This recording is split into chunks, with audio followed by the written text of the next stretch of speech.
ಮಹದೇಶ್ವರ ಬೆಟ್ಟ ಅರಣ್ಯ ಪ್ರದೇಶದಲ್ಲಿ ಹುಲಿಗಳ ಸಾವು, 4 ಮರಿಗಳು, 1 ಹುಲಿ. ಈ ಬಗ್ಗೆ ಉನ್ನತ ಮಟ್ಟದ ತನಿಖೆ ಆಗಬೇಕು.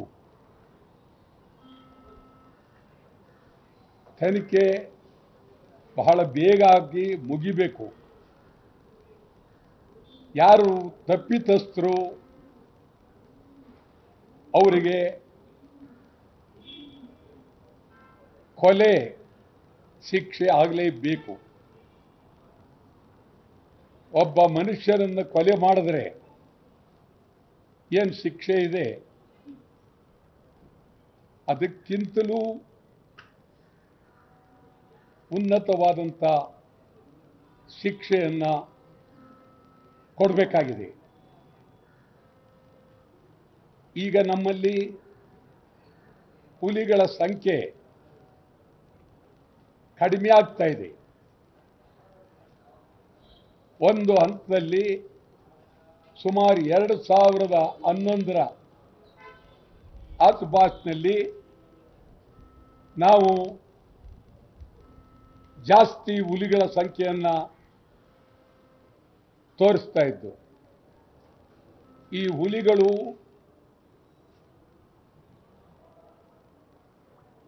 ಕಾಡಿನ ವ್ಯಾಘ್ರಗಳಾಗಿರ್ಬೋದು, ಆದರೆ ಪ್ರಪಂಚದಲ್ಲಿ ನಮಗೆ ಬಹಳ ಮನ್ನಣೆ, ಗೌರವ ಸಿಗುತ್ತೆ.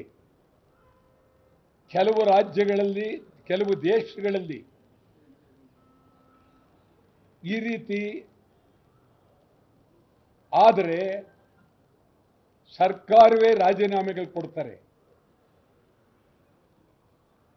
ಇದು ಕಾಡಿನಲ್ಲಿ ಹುಲಿಗಳಿಗೆ, ಕಾಡು ಪ್ರಾಣಿಗಳಿಗೆ ರಕ್ಷಣೆ ಇಲ್ಲ. ಯಾರು ಯಾವಾಗ ಬೇಕಾದರೂ ಕಾಡಿನೊಳಗೆ ಹೋಗ್ತಾರೆ ಎನ್ನುವ ಗುಮಾನಿ ಇದೆ. ಕಾಡಿನಲ್ಲಿ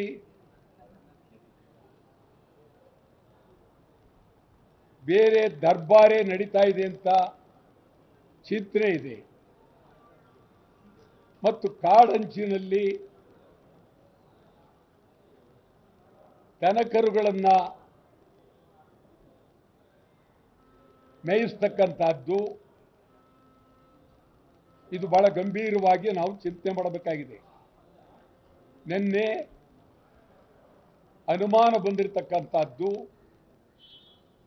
ಒಂದು ವಿಷ ಕುಡಿದ ಹಸು ಸತ್ತು ಬಿದ್ದಿರುವ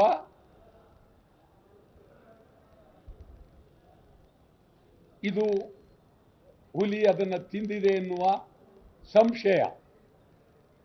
ಈ ಹಸು ಸಾಯೋದಕ್ಕೆ ಕಾರಣ ಏನು?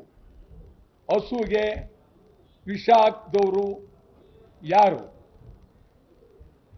ಮತ್ತು ನಮ್ಮ ಕಾಡು, ಕರ್ನಾಟಕದ ಕಾಡು, ನಾಗರಹೊಳೆ ಆಗಿರ್ಬೋದು, ಬಂಡೀಪುರ ಆಗಿರ್ಬೋದು, ಬಿಳಿಗಿರಂಗನ ಬೆಟ್ಟ ಆಗಿರ್ಬೋದು, ಮಹದೇಶ್ವರ ಆಗಿರ್ಬೋದು, ಇಲ್ಲಿ ಕಾರವಾರ ಜಿಲ್ಲೆಯ ಆ ಕೃಷ್ಣ ಮೇಲೆ ಅವೆಲ್ಲ ಆಗಿರ್ಬೋದು, ಬೆಳಗಾವಿ ಆಗಿರ್ಬೋದು, ನಾವು ಗಂಭೀರವಾಗಿ ಕಾಡನ್ನು ರಕ್ಷಣೆ ಮಾಡ್ತಾ ಇಲ್ಲ. ನಮಗೆ ಹೇಳೋದಾದರೆ, ಬೆಂಕಿ ಬಿದ್ದರೆ 3 ದಿನ ಆದರೂ ಬೆಂಕಿಯನ್ನು ಆರಿಸೋಕ್ಕಾಗೋದಿಲ್ಲ. ಆ ಬೆಂಕಿ ಒಳಗೆ ಪ್ರಾಣಿಗಳು, ಪಕ್ಷಿಗಳು ಎಲ್ಲ ಸಾಯ್ತವೆ, ಮರಗಳು ಹೋಗ್ತವೆ.